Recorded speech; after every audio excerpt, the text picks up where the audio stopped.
ഈ പെട്ടകമായി ഇസ്രായേൽ ജനം യാത്ര ചെയ്യും. ചെല്ലുന്നിടത്തെല്ലാം ജയം. എന്നാൽ ശൗലിന്റെ കാലത്ത്, അല്ല, ഏലി പുരോഹിതന്റെ കാലത്ത് ഈ പെട്ടകം പിടിക്കപ്പെട്ടു. എന്നാൽ ശമൂവേലിന്റെ കാലത്ത് ദൈവം ഒരു ശൗലിനെ അഭിഷേകം ചെയ്തു. അവന്റെ ലക്ഷ്യം, ദൗത്യം ഈ പെട്ടകത്തെ പിടിക്കാനായിരുന്നു. ആ പെട്ടകത്തിന് വേറൊരു പേരുണ്ട്, മഹത്വം.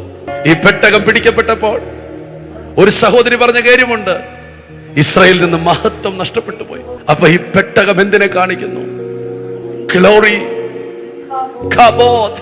ആ കബോദിനെ തിരിച്ചു പിടിക്കാൻ ദൈവം എഴുന്നേൽപ്പിച്ചതാണ് ശൗലിനെ.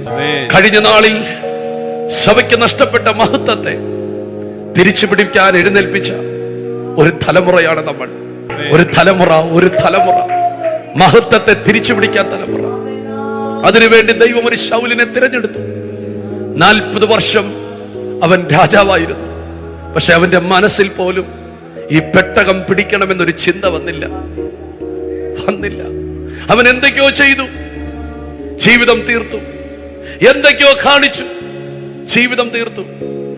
ദൈവം അവനെ എഴുന്നേൽപ്പിച്ചത് പെട്ടകം കൊണ്ടുവരാനും ഫെലിസ്തീനെ തകർക്കാനുമായിരുന്നു. എന്നാൽ ചില നിമിഷങ്ങൾ കഴിഞ്ഞപ്പോൾ അവന്റെ അകത്തേക്ക് ഒരു അസൂയയുടെ ആത്മാവ് കയറിയപ്പോൾ അവന് പെട്ടകം വിഷയമല്ല, ഫെലിസ്തീൻ വിഷയമല്ല. അവൻ അഭിഷേകമുള്ള ഒരു ദാവീദിന്റെ പുറകെ കുന്തവുമായി നടക്കുകയാണ്. നിന്നെ ദൈവം എന്താണ് വിളിച്ചത്? ഒള്ളി അതിൽ മാത്രം നീ ഫോക്കസ് ആകണം. നിന്റെ ദൗത്യമല്ല ദാവീദിന്റെ പുറകെ. ദൈവം ആരെങ്കിലും എഴുന്നേൽപ്പിക്കട്ടെ, ദൈവം ആരെങ്കിലും തിരഞ്ഞെടുക്കട്ടെ, അതിന്റെ പുറകെ ഒന്നും നീ പോകരുത്. ലോകത്തിൽ 10,000 പേർ എഴുന്നേറ്റാലും അത് നിനക്ക് പകരമാകത്തില്ല.